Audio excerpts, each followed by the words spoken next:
하겠습니다. 오늘은 2022년 7월 31일 오순절 후 8째 주일입니다. 이 시간 하나님 앞에 신령과 진리로 감사 예배를 드리겠습니다.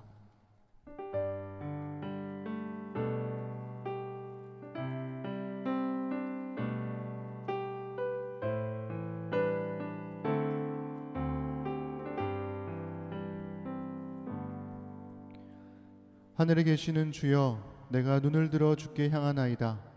상전의 손을 바라보는 종들의 눈같이, 여주인의 손을 바라보는 여종의 눈같이 우리의 눈이 여호와 우리 하나님을 바라보며 우리에게 은혜 베풀어 주시기를 기다리나이다. 아멘. 네, 우리 찬양하겠습니다. 어제 우리 간담회가 있었는데요.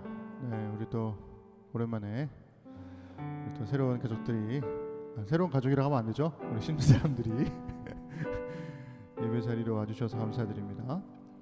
우리에게 베풀어 주신 그 사랑에 기뻐하면서 우리 그 사랑 감사에 우리 기쁨으로 찬양하겠습니다.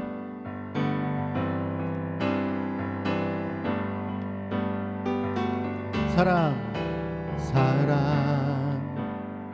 넘치게 주시는 사랑, 날 자녀 삼아 주신 그 사랑 귀하다 하셨네.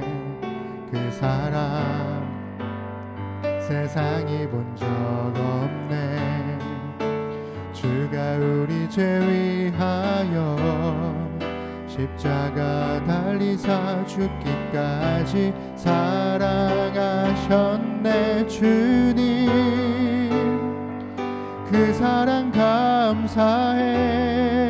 날 위해 십자가 달리신 주의 그 사랑 영원히 난 찬양하리라. 주님 택하심 감사해. 날 자녀 삼으신 주님, 오 예수님 찬양하리 영원토록. 우리 처음부터 사랑 넘치게 주시는 사랑, 날 자녀 왜 이러지? 주신 그 사랑 귀하다 하셨네. 그 사랑 세상이 본 적 없네. 주가 우리 죄 위하여 십자가 달리사 죽기까지 사랑하셨네. 주님 그 사랑 감사해. 날 위해 십자가 달리신 주의 그 사랑 영원히 난 찬양하리라. 주님 택하심 감사해. 날 자녀 삼으신 주님, 오 예수님 찬양하리 영원토록. 사랑 내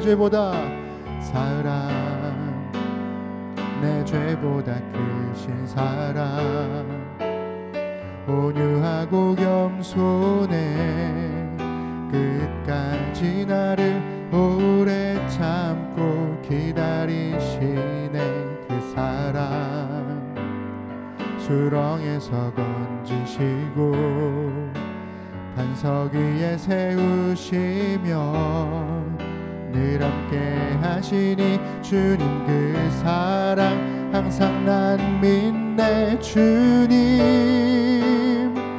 그 사랑 감사해.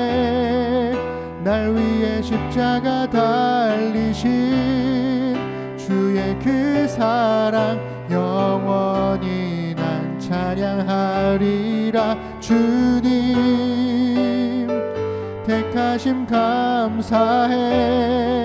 날 자녀 삼으신 주님, 오 예수님 찬양하리 영원토록.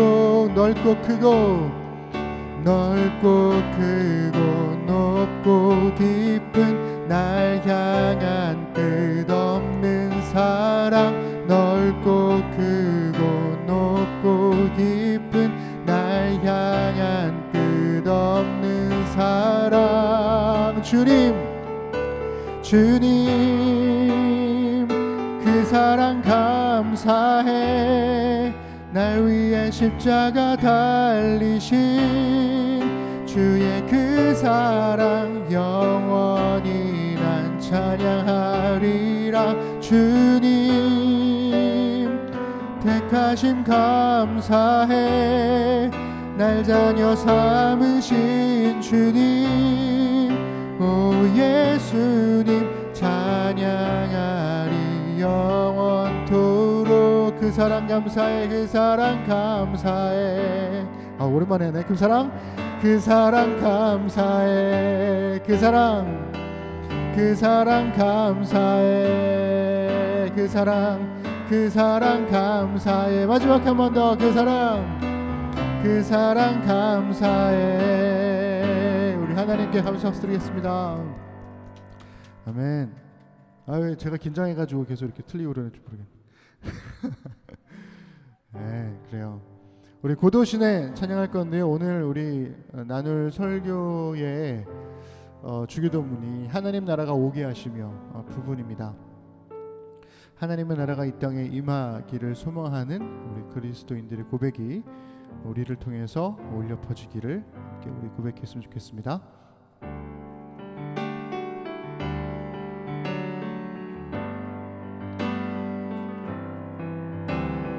공중의 나팔이 울려나고 온 땅이 흔들릴 때 사람의 손으로 세워진 것 모두 다 무너지리 세상에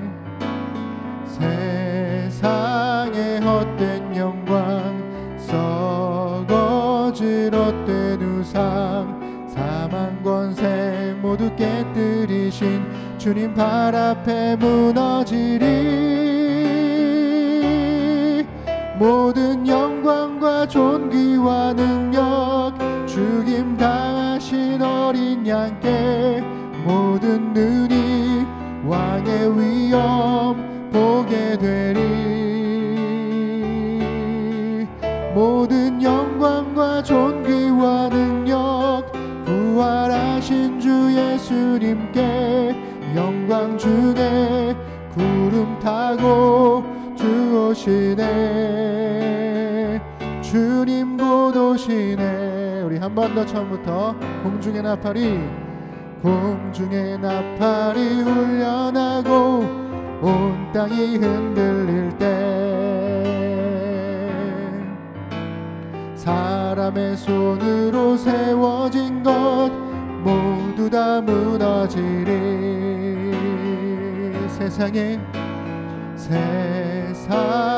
헛된 영광 썩어질 헛된 우상 사망 권세 모두 깨뜨리신 주님 발 앞에 무너지리 모든 영광과 존귀와 능력 죽임 당하신 어린 양께 모든 눈이 왕의 위엄 보게 되리 모든 영광과 존귀와 능력 부활하신 주 예수님께 영광 중에 구름 타고 주 오시네 주님 곧 오시네 2절로 주 다시 오실 날 멀지 않았네 주 맞을 준비하라 사랑으로 무장한 주의 신부 교회여 일어나라 우리의 삶을 들여 주의 길 예비할 때 주의 권세 주의 크신 능력 모든 나라가 보게 되리 모든 영광과 존귀와 능력 죽임 당하신 어린 양께 모든 눈이 왕의 위엄 보게 되리. 모든 영광과 존귀와 능력 부활하신 주 예수님께 영광 중에 구름 타고 주 오시네. 주님 곧 오시네. 우리 고백합시다. 곧 오시네. 곧 오시네. 곧 오시네. 왕의 왕 곧 오시네. 곧 오시네. 곧 오시네. 왕의 왕 곧 오시네. 한 번 더. 곧 오시네. 곧 오시네. 곧 오시네. 왕의 왕 곧 오시네. 곧 오시네. 곧 오시네. 곧 오시네. 왕의 왕 곧 오시네. 모든 영광과 존귀와 능력 죽임 당하신 어린 양께 모든 눈이 왕의 위엄 보게 되리. 모든 영광과 존귀와 능력 부활하신 주 예수님께 영광 중에 구름 타고 주 오시네. 주님 곧 오시네. 아멘. 우리 하나님께 영광을 돌리겠습니다. 아멘. 네, 우리 그가 다스리는 그의 나라에서 찬양할 건데요. 제가 이 찬양을 우리 처음 부르게 된 게 아마 제 기억에 예인교회에서 연말 때였던 것 같은데, 그때 중고등부 아이들과 청년들과 함께 이 찬양을 불렀던 기억이 납니다. 저는 이 찬양을 부르면 이 찬양을 부르면서 아이들을 보면 자꾸 울어요. 자꾸 울어요. 그 여러 가지 미안한 마음들과 이 가사에 그런 게 있거든요. 하나님 나라는 어떤 곳일까 이렇게 막 얘기하다가 아픔과 슬픔이 없는 나라에 살고 싶어요. 하지만 이곳은 그렇지 않은 걸 하나님 나라에 살고 싶어요 라고 하는데, 그 다음 가사가 이래요. 하나님 나라는 이곳이란다. 여전히 아프고 슬픈 일이 있지만, 이 말이 참 미안한 마음이 들게 만드는 가사가 아닐까라는 생각이 듭니다. 네, 어제 우리 아이들 참 많이 자랐고 또 건강하게 자라줘서 너무나 감사한데, 우리가 한 세대를 지나면서 교회로 세워져 간다는 것, 그것은 결국 다음 세대의 아이들에게 하나님의 나라를 맛볼 수 있게 해주는 게 아닐까라는 생각을 해보게 돼요. 우리가 하나님 나라를 세워가기를 소망하는 마음과 또 우리 아이들에게도 하나님 나라를 맛볼 수 있게 하는 그런 가정과 그런 교회가 될 수 있도록 우리가 함께 거기에 헌신하는 우리가 되었으면 좋겠다라는 마음으로 우리 찬양 함께 고백했으면 좋겠습니다. 네. 하나님 나라는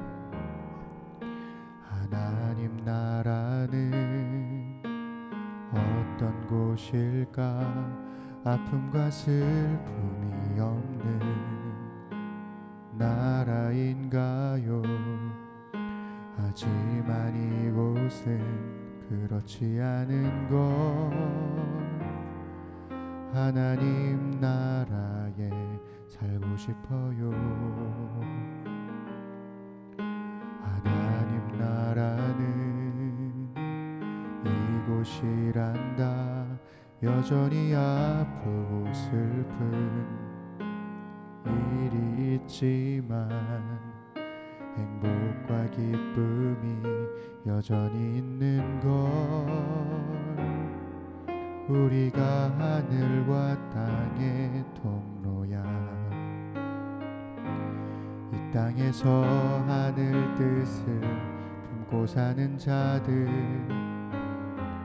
믿음으로 하늘 뜻을 보여주는 자들, 보내어진 자리에서 더 많은 자들, 믿음으로 주님 보길 소망하는 자들,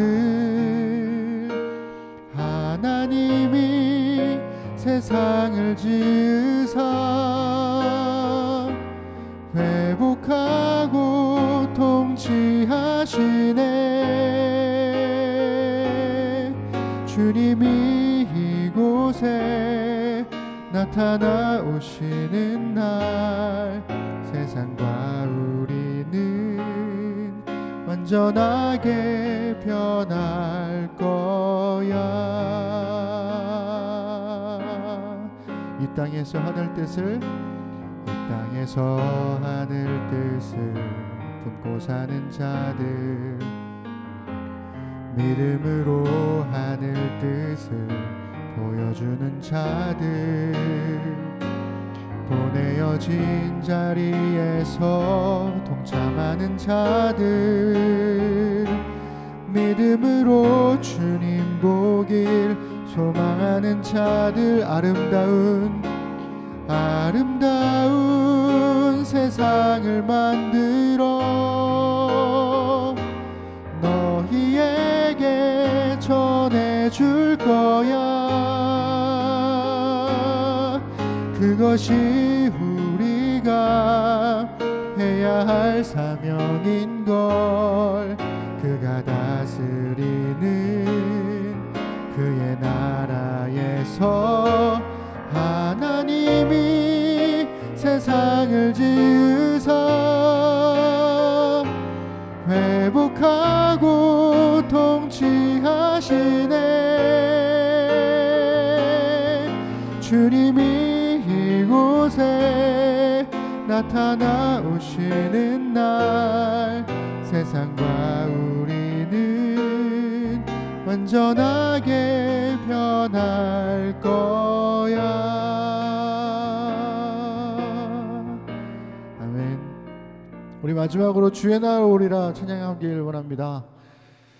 하나님의 나라가 이 땅 가운데 임하기를 소망하고, 우리를 통해서 하나님의 나라가 이 땅에 오게 되기를 우리 함께 고백했으면 좋겠습니다.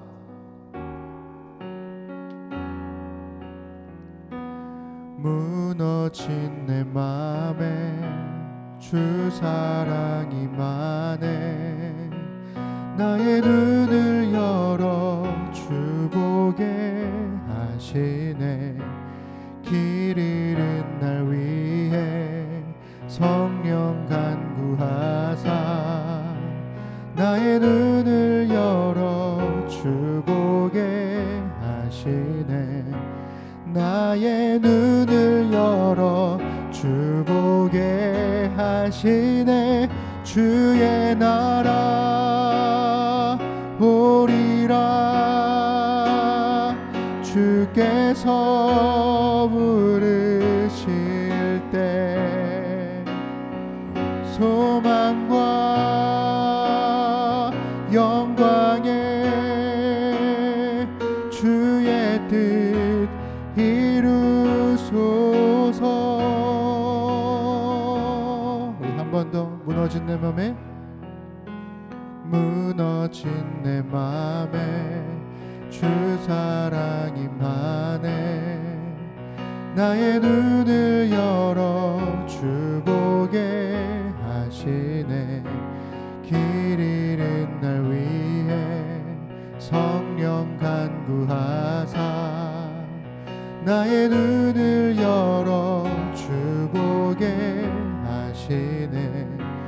나의 눈을 열어 주 보게 하시네. 주의 나라 오리라. 주께서 부르실 때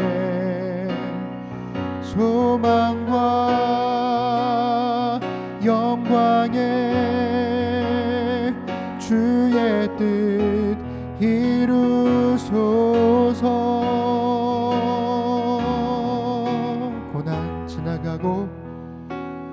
고난 지나가고 자비 영원하네. 나의 눈을 열어 주 보게 하시네. 하시네. 주를 찬양하며 기쁨의 길 가리. 나의 눈을 열어 주 보게 하시네. 나의 눈을 열어 주 보게 하시네. 주의 나라 오리라. 주께서 부르실 때 소망과 영광에 주의 뜻 이루소서.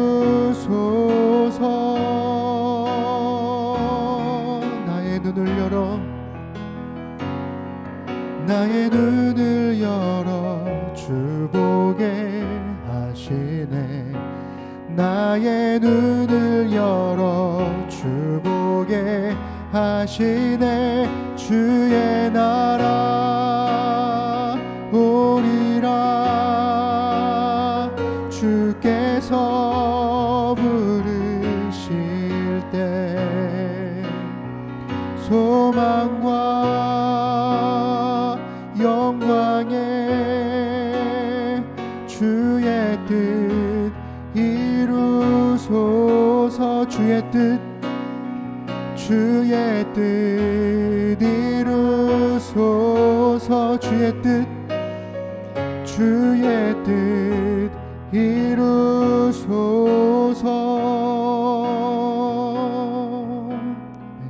우리 함께 드리는 기도하겠습니다.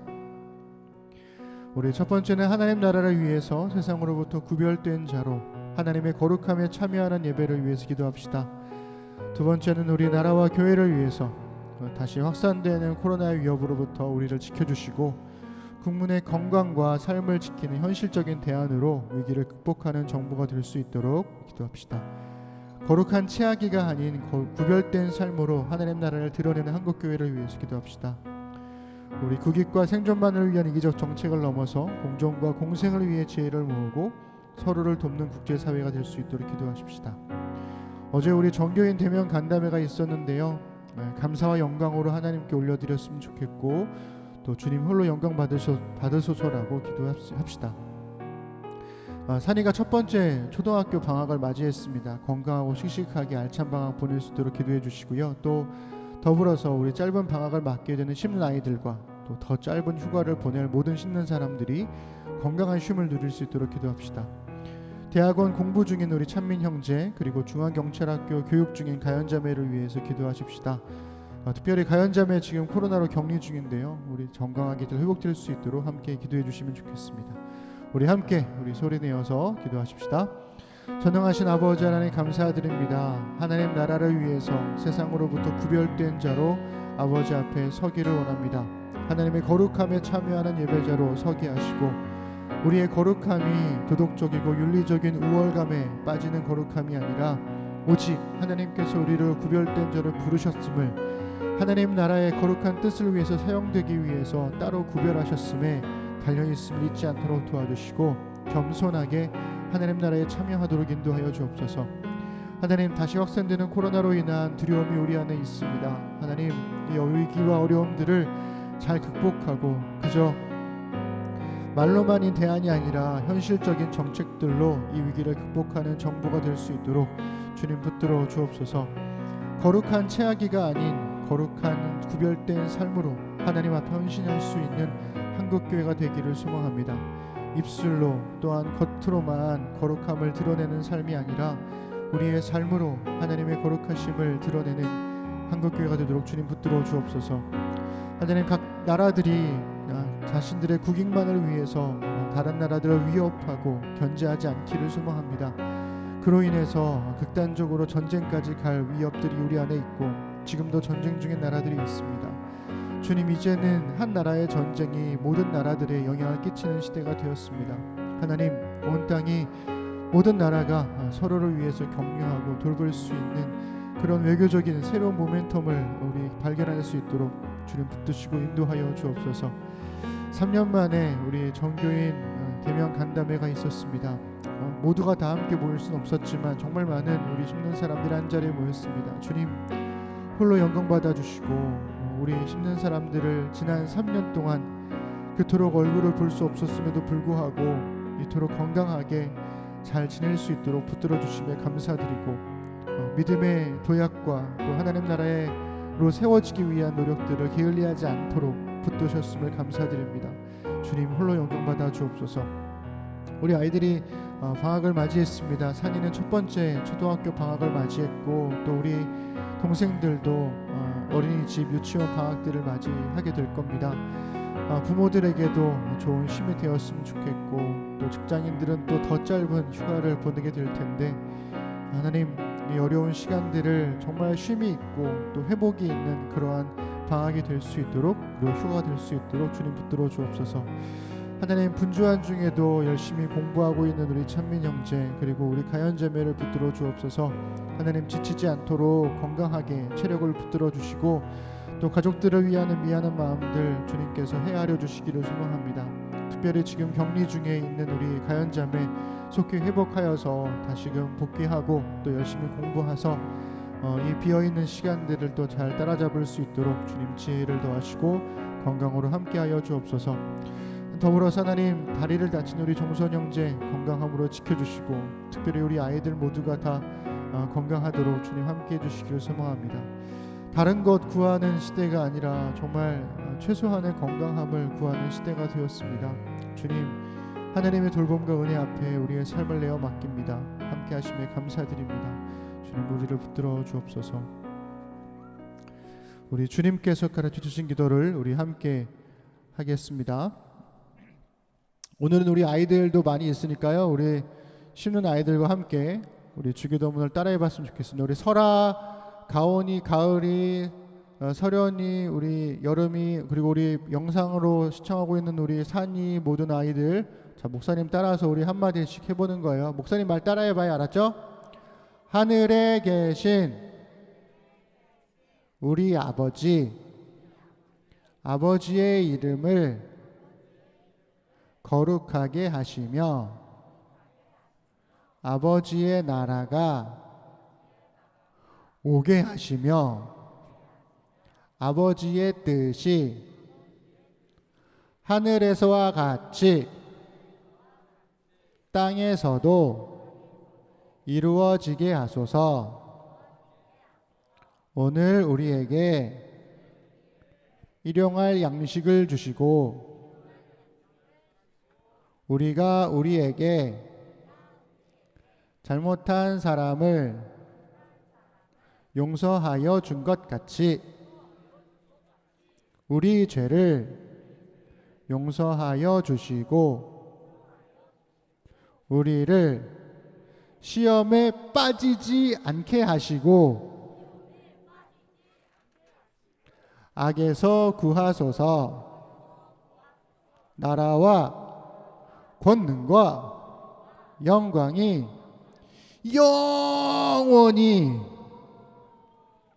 아버지의 것입니다. 아멘. 아유 잘했습니다. 우리 너무 잘했어요. 우리 방송부로 보고 있는 우리 아이들도 잘하고 있어? 네, 잘했습니다. 네, 우리 심는 사람들 소식 전하겠습니다. 심는 교회는 한동안 온앤오프 예배로 계속 드려지고 있고요. 하나님 앞에선 예배자로 함께 해주시면 좋겠습니다. 오늘이 아마 온앤오프 예배 드리면서 역대급으로 가장 많은 인원들이 오프라인에 여기 놀자 현장에 와 있는 상황입니다. 우리 아이들도 5명이나 여기서 굴러다니고 있고요. 네, 우리 부모님들 또 청년들 함께 와주셔서 감사드립니다. 어제 우리 대면 간담회가 있었죠. 전교인 대면 간담회 감사. 네, 감사드린다는 표현에 감사. 네, 시루 작은 도서관에서 있었는데요. 함께 해주신 모든 신문 사람들께 감사드립니다. 어제 보니까 저 포함해서 22명이 오셨더라고요. 너무나 감사드리고 다음 거 화면 넘겨주시면 사진 있습니다. 사진 있고 그다음에 영상도 우리가 함께 볼 건데 현장에 계신 분들은 영상 소리가 안 나갈 거예요. 그래서 핸드폰을 트셔서 보시든가 하시면 될 것 같습니다. 우리 어제 진우 형제가 만든 영상을 우리 간단하게 잠시 우리 시청하는 시간을 갖도록 하겠습니다.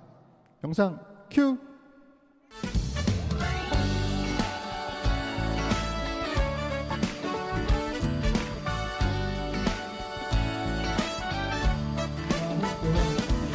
그리고 이 부분 현장은 일단은 지금 그냥 무작위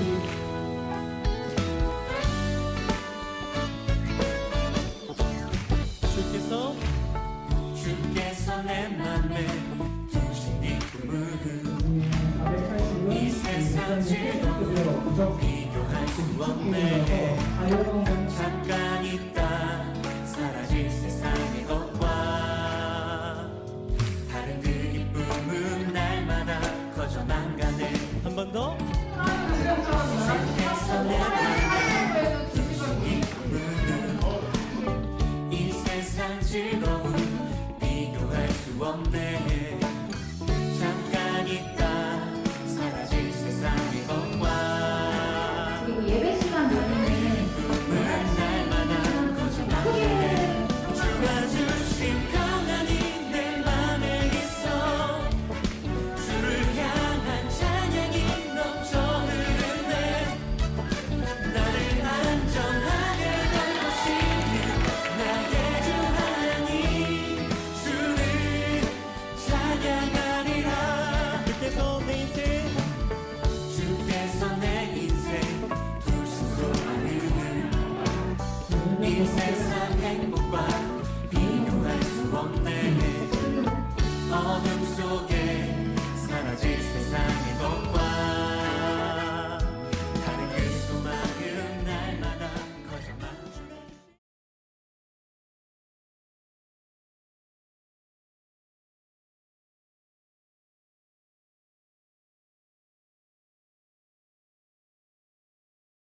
광고로 넘어가 주시면 감사하겠습니다. 어제 진우 형제가 만들어준 영상인데요. 감사드리고요.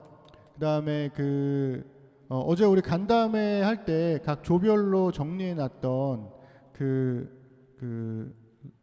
거 있잖아요.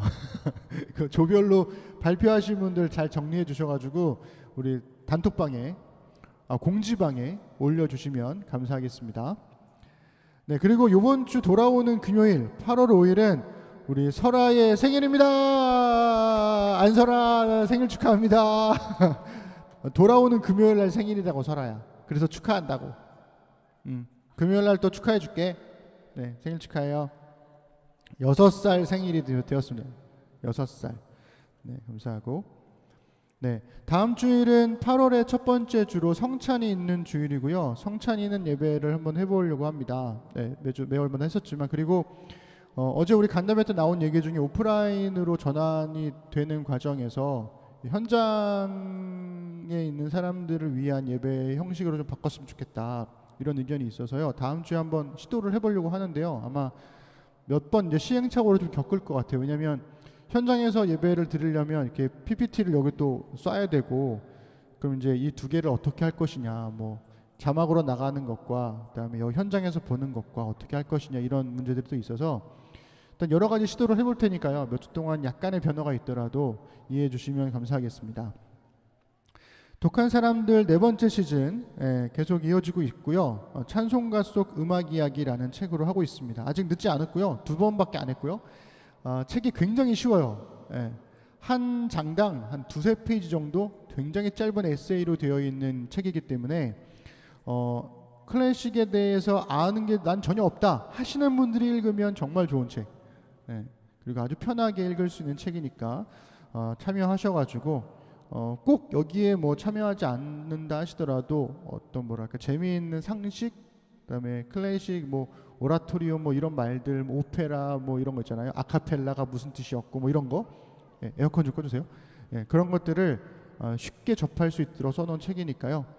함께 꼭 참여해 주시면 좋겠습니다. 네, 우리 찬송가 207장 찬양할 건데요. 이 찬송가는 처음 부르는 찬송가입니다. 그래서 많이 틀릴 수도 있는데 그래도 가사를 생각하면서 우리 함께 찬송 불러보겠습니다. 4절쯤 되면 익숙해지실 거예요. 귀하신 주님 계신 곳 그 백성 함께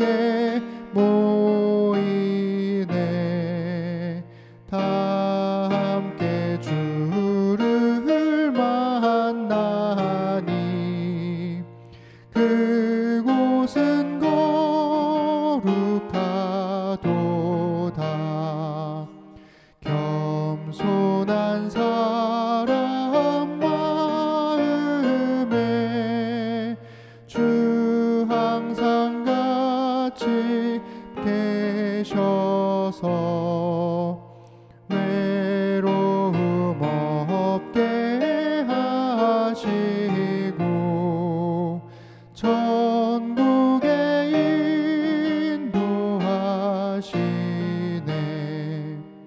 선하신 목자 우리 주 사랑이 풍성하도다.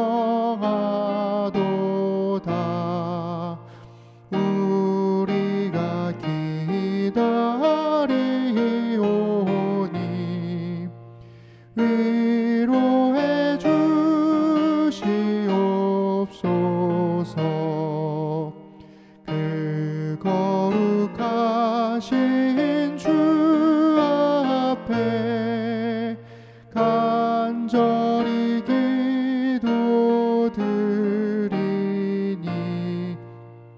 얻은 즉시 밝아져 큰 영광 보게 하소서.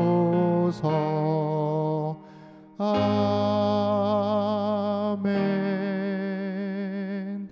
아멘. 네, 오늘 하나님께서 주시는 말씀은 마태복음 6장 10절입니다. 우리 한 목소리로 함께 읽겠습니다. 시작. 나라가 임하시오며 뜻이 하늘에서 이루어진 것 같이 땅에서도 이루어지이다. 아멘.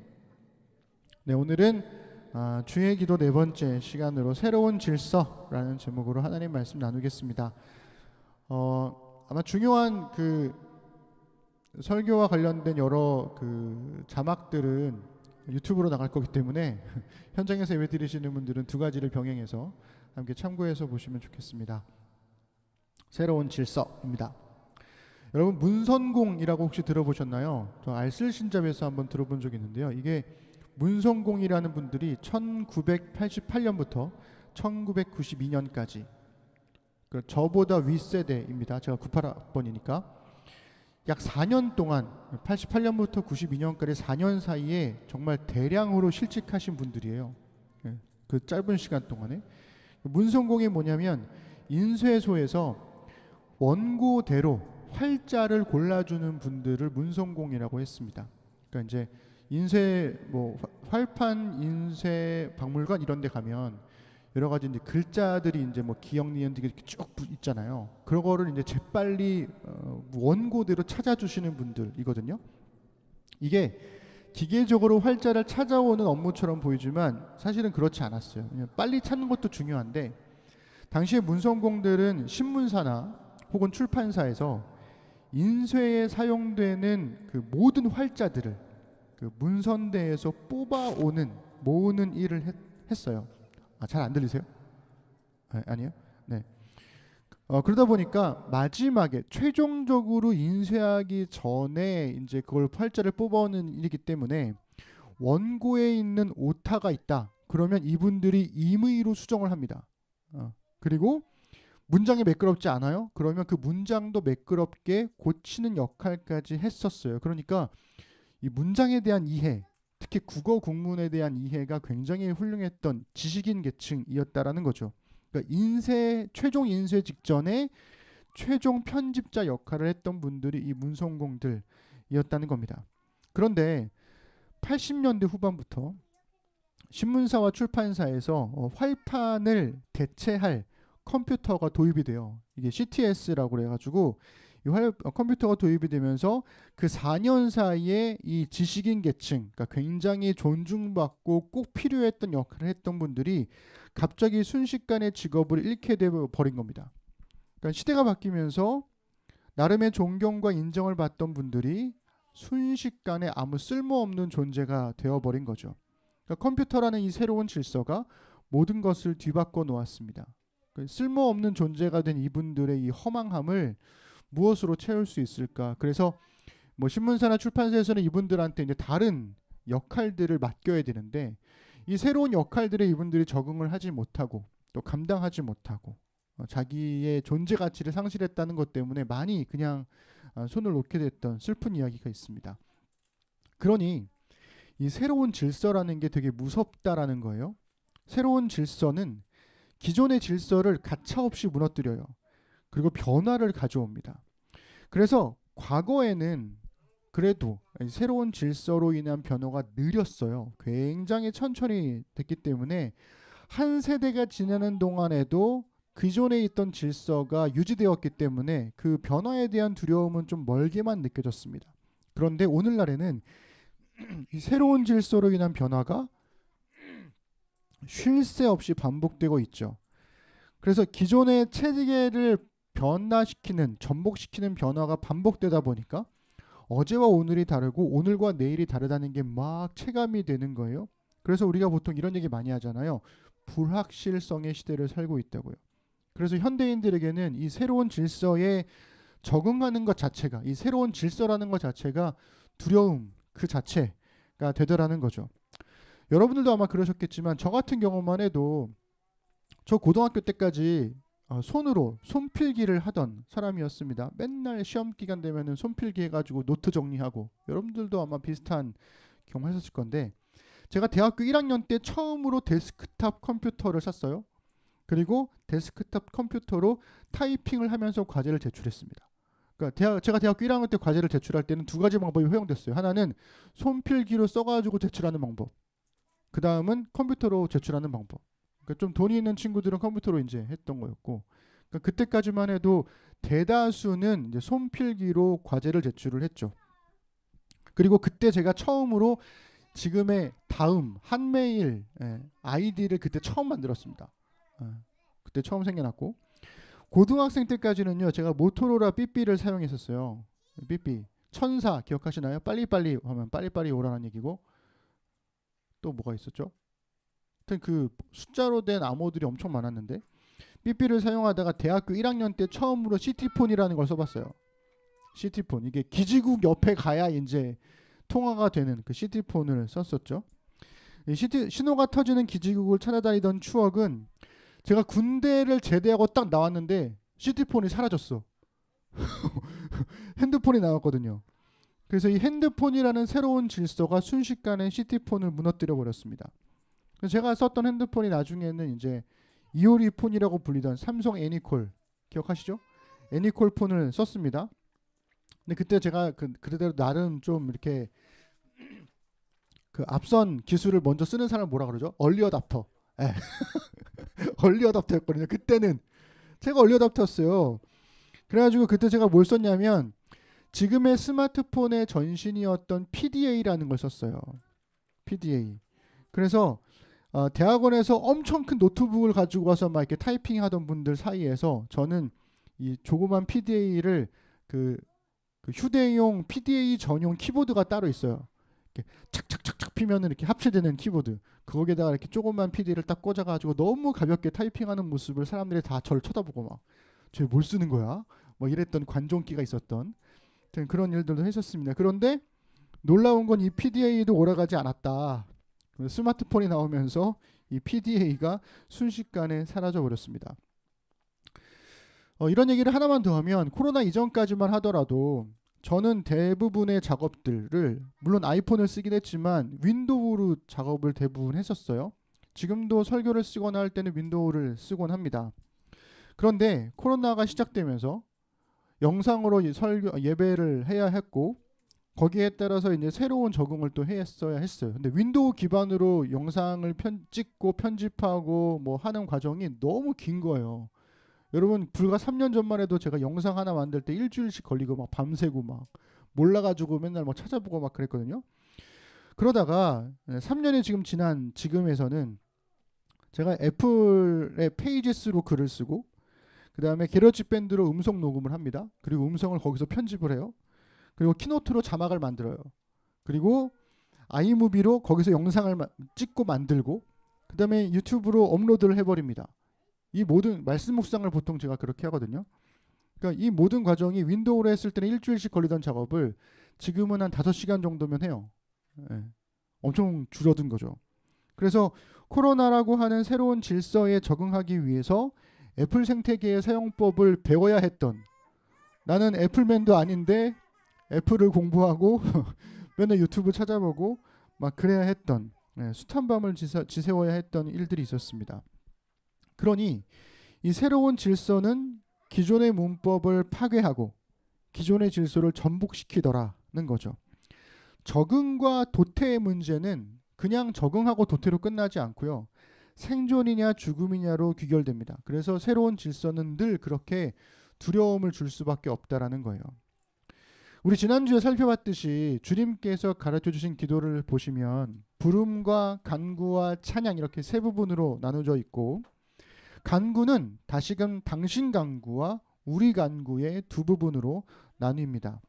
그래서 각각 세 가지의 간구를 드린다고 했었죠. 오늘 우리는 당신 간구의 두 번째 기도를 나누게 됩니다.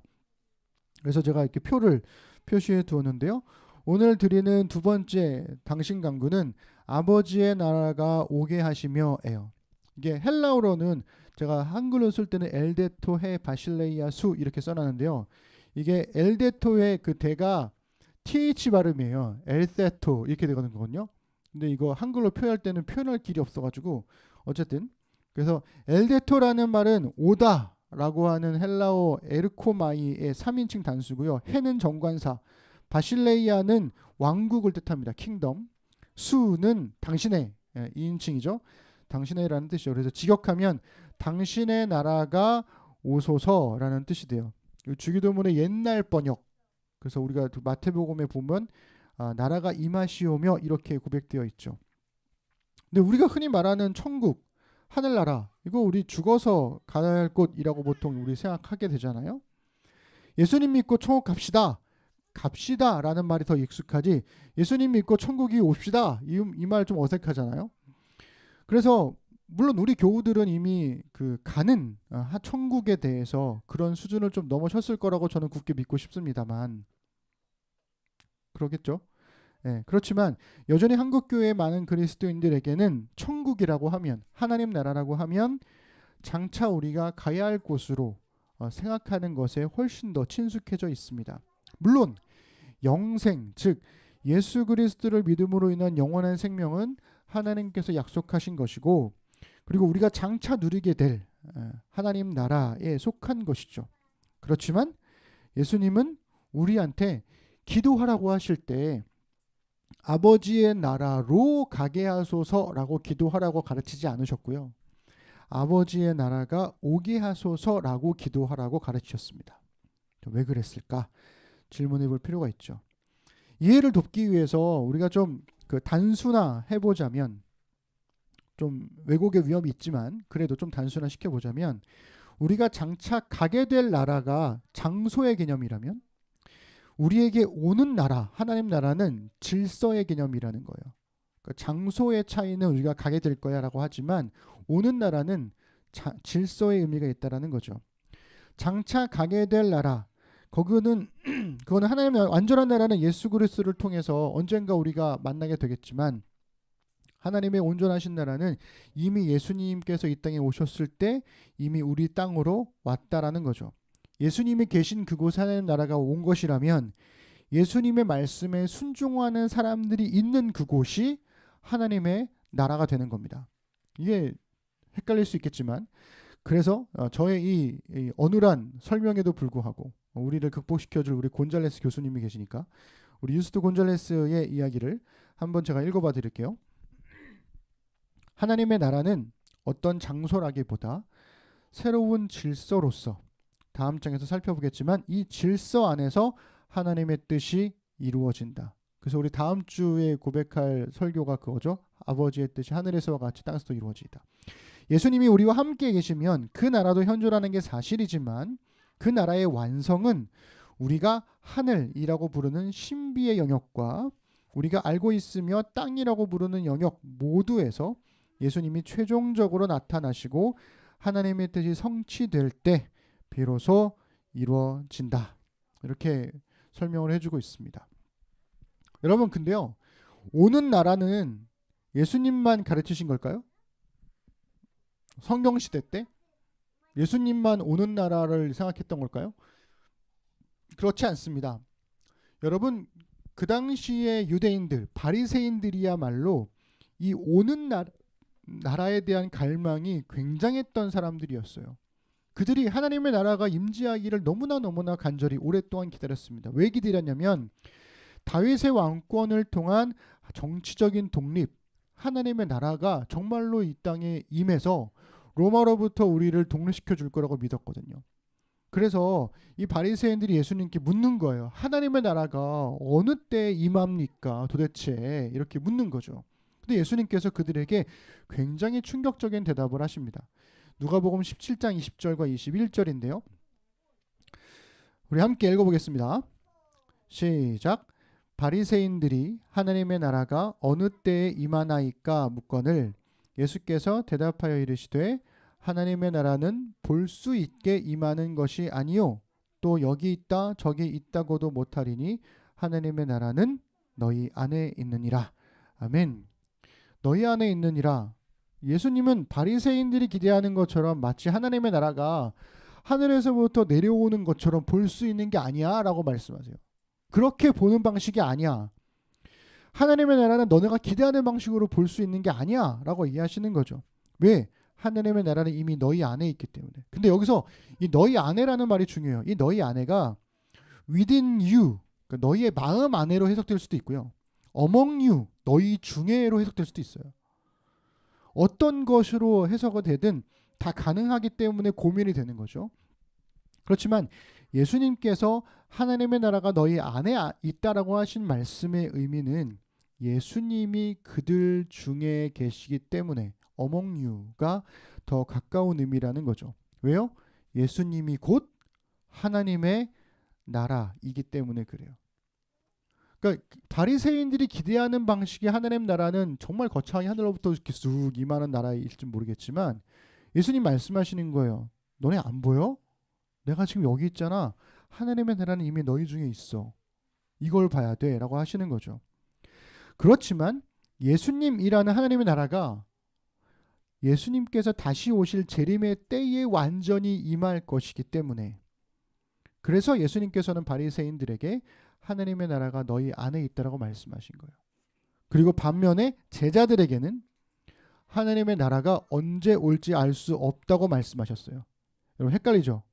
그러니까 바리새인들한테는 야, 너 하나님 나라가 이미 너희 안에 있어. 왜? 내가 여기 있으니까라고 말씀하시는 거고요. 제자들한테는 난 다시 이제 하나님 나라 갔다가 다시 올 거거든. 근데 그때는 언제 온지 알 수가 없어라고 말을 한다는 거죠. 그래서 이어지는 22절부터 24절 보시면 이렇게 되어 있습니다. 제가 읽어드릴게요. 또 제자들에게 이르시되 때가 이르리니 너희가 인자의 날 하루를 보고자 하되 보지 못하리라. 사람이 너희에게 말하되 보라 저기 있다 보라 여기 있다 하리라. 그러나 너희는 가지도 말고 따르지도 말라. 번개가 하늘 아래 이쪽에서 번쩍이어 하늘 아래 저쪽까지 비침같이 인자도 자기 날에 그러하리라. 아멘. 알 수 없다라는 거예요. 그러니까 제발 좀 누가 하나님 나라 봤다, 뭐 하나님 나라가 언제 온다 이런 얘기하면 안 믿어야 되는데 사람들이 자꾸만 가더라는 거죠. 그래서 이 하나님 나라의 의미를 설명하려면 특히 기독교의 진리를 설명하려면 이렇게 말할 수밖에 없습니다. 역설. 이 역설은 양립할 수 없는 두 반대 개념을 담은 진리를 말할 때 이 역설이라는 걸 사용해요. 기독교의 신앙 고백 대부분이 역설로 설명 가능합니다. 그래서 하나님 나라도 역시 세 가지 역설로 설명할 수가 있는 거죠. 첫 번째 뭐냐면 이런 거예요. 하나님 나라는 예수님 통해 이미 왔는데 그리고 여전히 미래에 있다라는 거예요. 하나님 나라는 이미 우리 안에 있지만 미래에 있어. 하나님 나라는 두 번째 가까이 있는데 멀리 떨어져 있기도 해. 하나님 나라에 임할 징조는 있는데 그때는 몰라.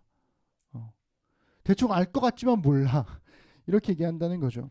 그래서 그리스도인들은 하나님 나라가 이미와 아직, 여기와 저기, 징조와 무지 사이에 이 폭넓은 스펙트럼을 다 포괄하고 있구나 라는 것을 믿음으로 살아간다라는 거죠. 그래서 그리스도인들의 두 발은 이 땅에 딛고 있으나 두 눈은 하나님 나라를 향해 있다라는 겁니다. 그리스도인은 이 땅에서 하나님 나라 백성으로의 삶을 살지만 또 다가올 하나님 나라를 기다리더라는 거죠. 그리스도인들은 하나님 나라가 임하는 징조들을 봐요. 그렇지만 그날이 언제 올지는 몰라요. 그렇게 이거를 이제 좀 어려운 말로 종말론적인 긴장이라고 얘기를 해요. 그 긴장 속에 살아가더라는 거죠. 그렇지만 이러한 기다림이 그냥 미래에 막연하게 그냥 기다리는 거냐? 그게 아니라는 거예요. 그리스도인의 소망은 철저하게 과거 사건의 바탕을 두고 있어요. 이게 뭐냐면 예수님께서 이 땅에 오셨잖아요. 그리고 행하신 일들이 있잖아요. 예수님을 통해서 시작된 그 하나님 나라가 있기 때문에 그거를 바탕으로 해서 미래를 소망하더라는 거죠. 그래서 여러분 그리스도인들은 누군가의 나라를 소망하지 않아요. 그리스도인들은 국민의힘 당의 나라를 소망하지 않고요. 그리스도인은 민주당의 나라를 소망하지 않아요. 그리스도인은 또 무슨 당이죠? 이름 까먹었네. 정의당. 정의 말을 공평과 정의인데 공평이란 말이 자꾸 떠올라가지고 공평당만 생각했어. 정의당의 나라를 소망하지 않아요. 특정한 개인이나 특정 집단의 나라를 소망하지 않고 그리스도인은 철저하게 하나님의 나라가 오기를 소망해요.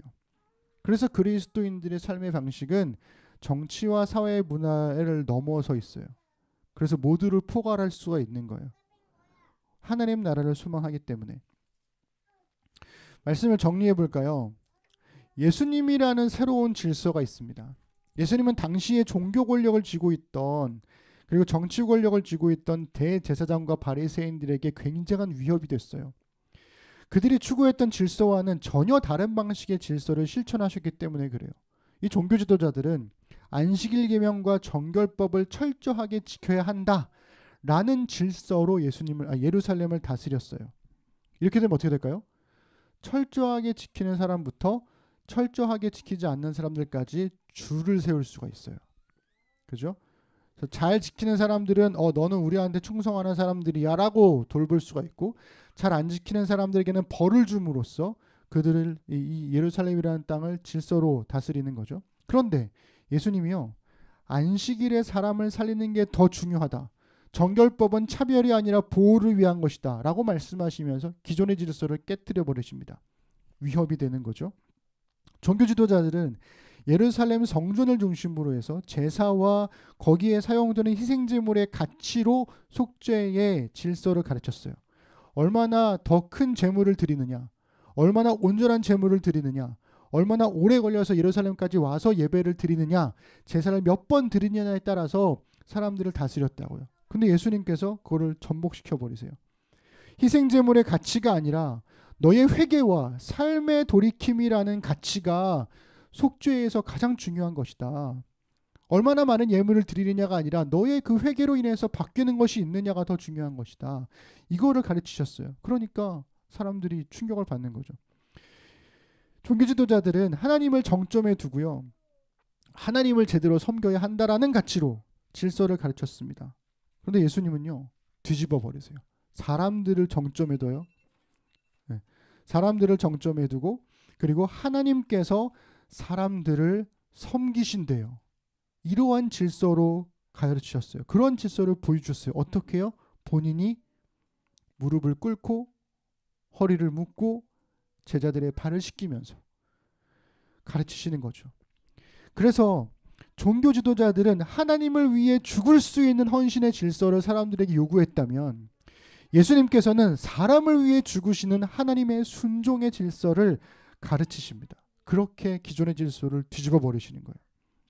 여러분, 이게 얼마나 공포스러웠겠어요? 새로운 질서는 기존의 문법을 파괴하고 기존의 질서를 전복시켜 버립니다. 그래서 이 새로운 질서에 적응하면 살겠지만 거부하여 도태되면 죽을 수밖에 없는 거예요. 그래서 새로운 질서는 두려워요.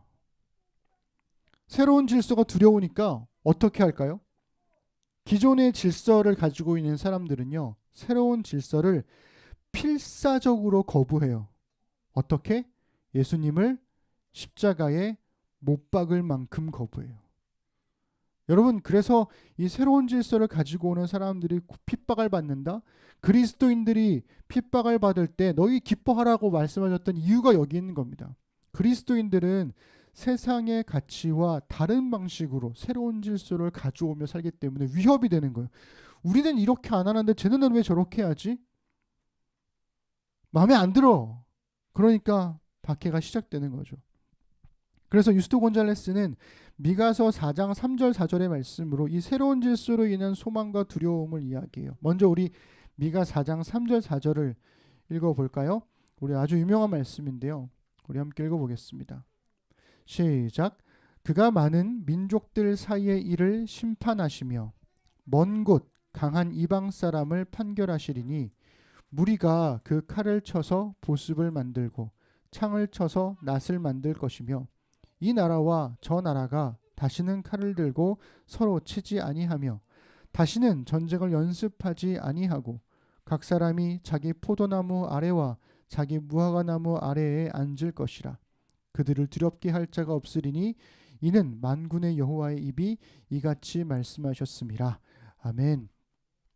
여러분 지금 전쟁 중이잖아요. 러시아랑 우크라랑.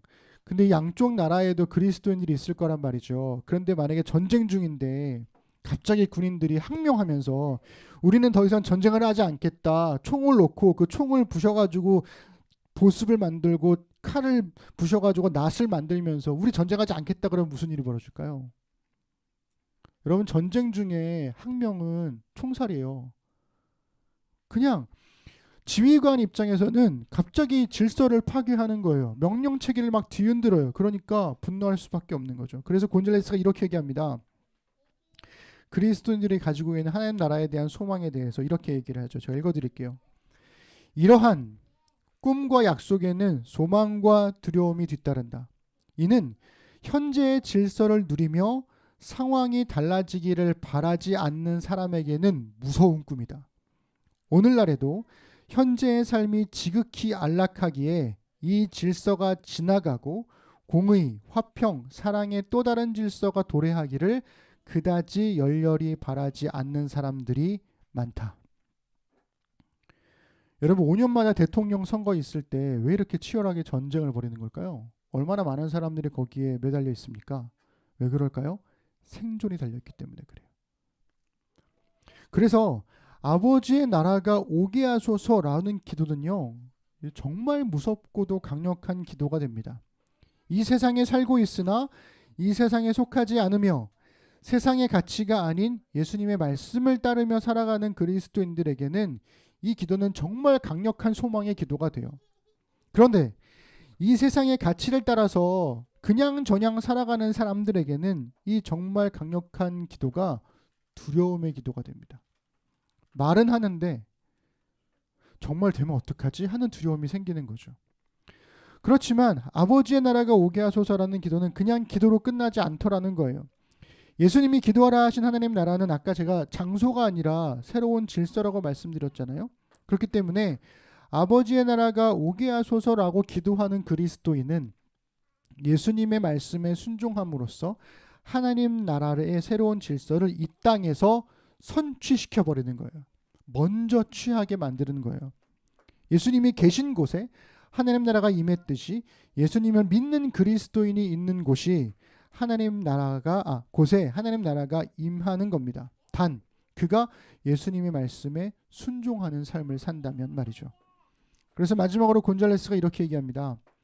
나라가 임하시오며 라고 기도하는 사람은 장벽을 허물고 원수를 용서하며 가난한 사람에게 좋은 소식을 전하고 압제받는 사람을 해방시킬 마음이 있어야 한다. 이렇게 할 때 우리는 그 나라를 선포하는 것이며 그뿐만 아니라 그 나라에서 사는 연습을 한다. 그 나라를 갈망할 뿐만 아니라 그 나라를 향유하기 시작한다. 이렇게 말할 수 있겠습니다.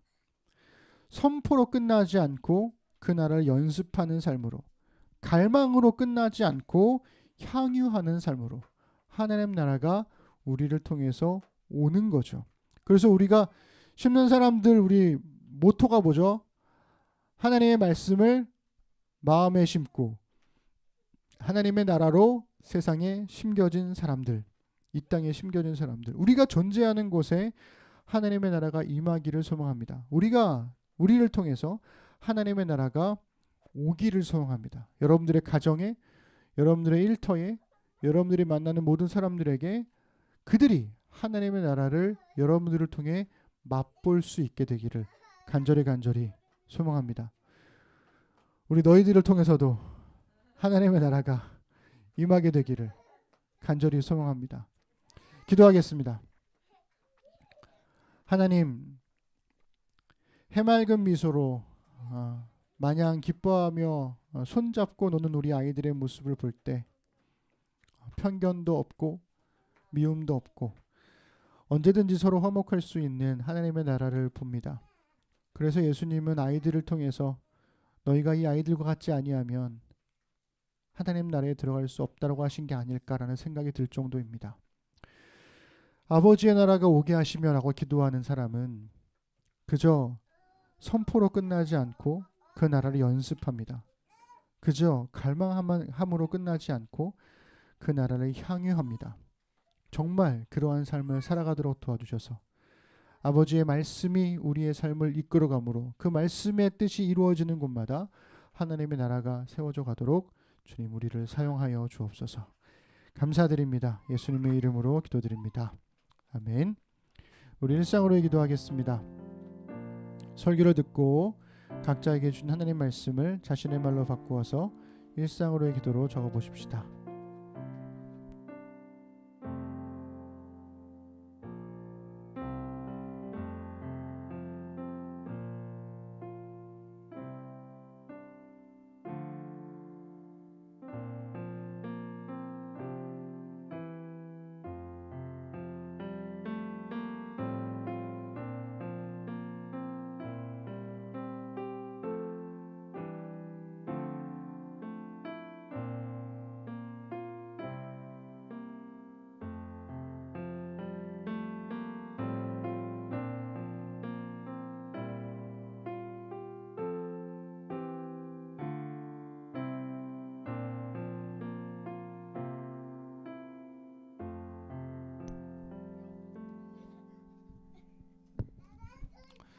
네, 우리 경건 찬양하시면서 준비된 예물을 하나님께 드리겠습니다.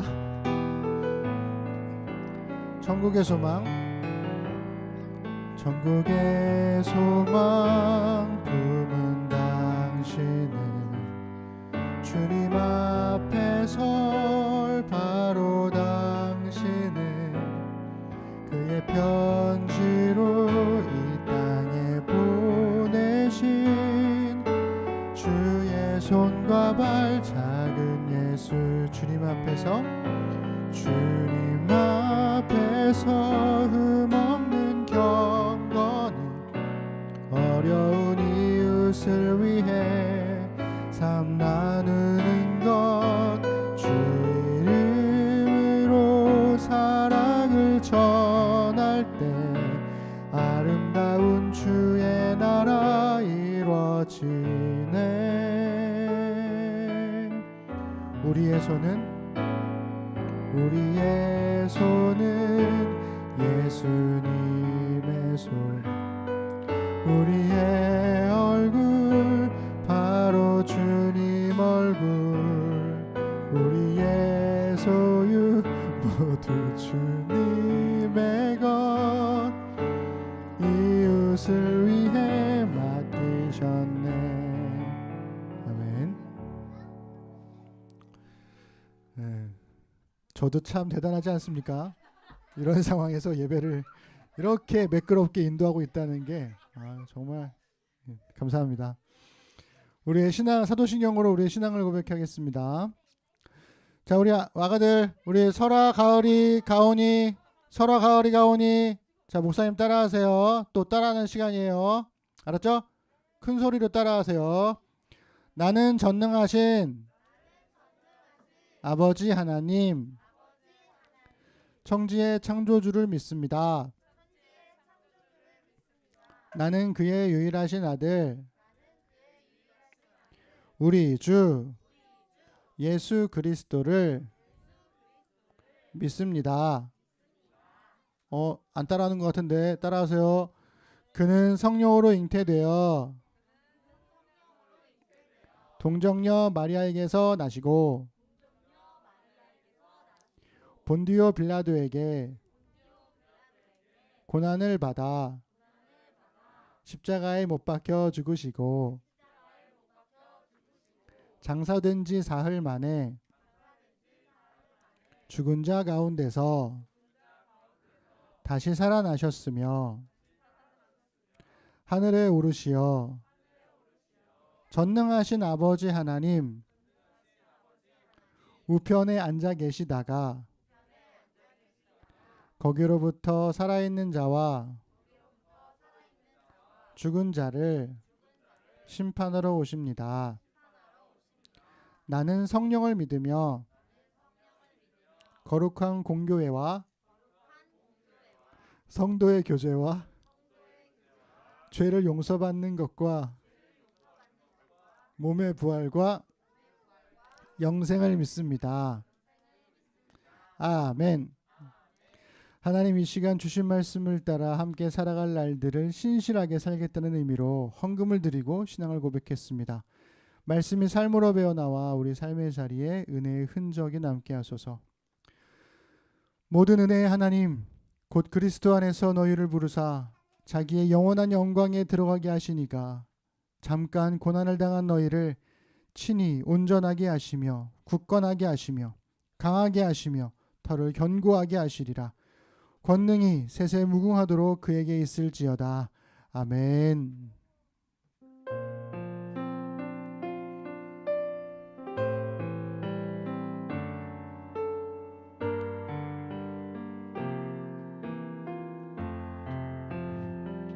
우리 예배를 받으신 하나님께 우리 감사 박수 드리겠습니다. 네, 감사합니다. 네.